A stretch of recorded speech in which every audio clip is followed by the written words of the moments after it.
Before we can store a list of addresses in a database, we'll need to create an address entity object because we're using Spring Data GPA and we are persistent Java objects in a database. So we already know how to create an entity object. We have done it for a user entity. I will go into my package structure and I will open IO entity package, and there we have user entity. So next to the user entity, I will create an address entity object, and that will be a new Java class, and I will call it address entity, and it will implement one interface which will be serializable from Java IO.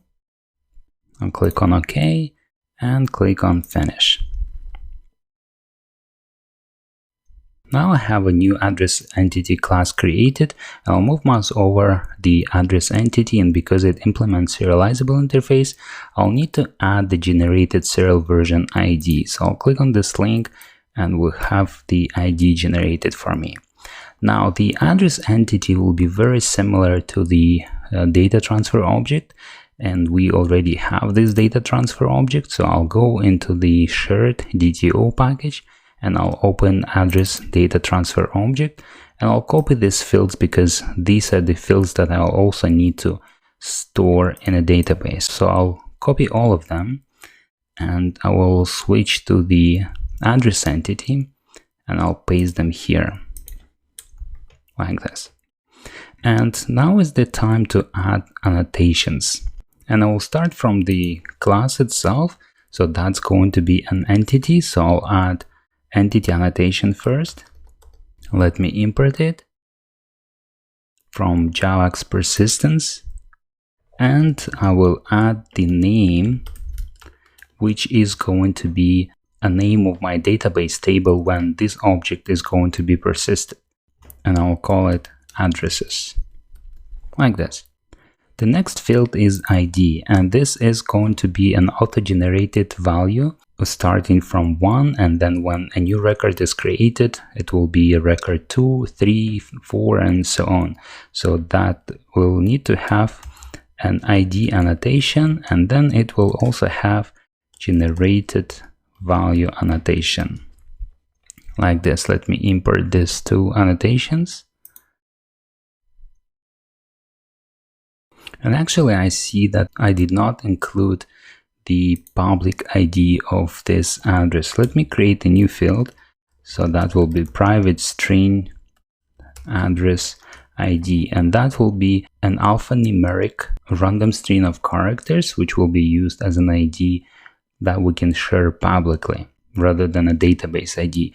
We used to have it for user details, and if I go to user entity, we should have user ID, which is a public value here.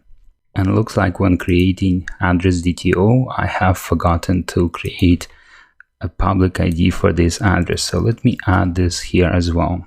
Private string address ID, and I'll quickly encapsulate this address ID by creating a getter and setter for it. So I'll go to source and then generate getters and setters, select address ID, and I will insert it at the very bottom. Click on OK, and we should have address ID at the bottom of our class. Okay, so we've updated address DTO. Let's go to the address entity and add annotation for other fields as well. So address ID will be a column annotation, and let's import this annotation from JAVAX persistence, and we will make it a length of 15 characters. Actually, let's do it 30, and that will be a required field. So I'll have to provide nullable equals false, indicating that this value cannot be empty. So what I will do now, I will simply copy this annotation and I'll apply it to other fields as well for city, but I'll change the lengths. City names are usually shorter, so city will also be a required field, and then country will also be a required field. Street name needs to be longer than 30. Let's make it 100 characters. And then postal code is usually 6 characters. Let's make it 7. And it will also need to be a required field. And then type. This field type has a value of shipping and billing, so that's around 10 characters. So let's have it 10. And then user details. This one will need to have a different annotation. First of all, we will need to specify the relationship between this object address and the user details object. And the relationship that we decided to have between these two objects is many to one. When it comes to addresses, many addresses can belong to one user, and for user is one user can have many addresses.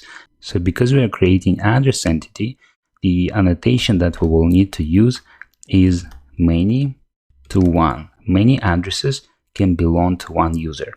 And I will import this annotation, and there must be a relationship between these two tables. So I'll need to create a join column and provide a name of the foreigner key that will hold that relationship. So let me import the join column annotation from Java Persistent, and then I'll provide the name, and that will be following the format table name and then field name. I will come up with the value users ID. Users is because the user details is stored in the users table. This is the table name, and the ID is the unique value that identifies users record using the database ID. This is why I'm providing the join column as users ID. And I think this is it for annotations. And if we need to come back and edit code, we'll come back and fix the issue. But at this moment, I think we're good to continue. Let's now encapsulate these fields and create getters and setters for them. So I'll do right mouse click and I'll go to source and generate getters and setters. I will select all fields, but I will uncheck serial version UID because we do not need to create getters and setters for this field. And let's expand it after user details. That's fine, and click on OK. So now we have getters and setters, and I think we have the address entity class ready to be used. Let's save this and continue.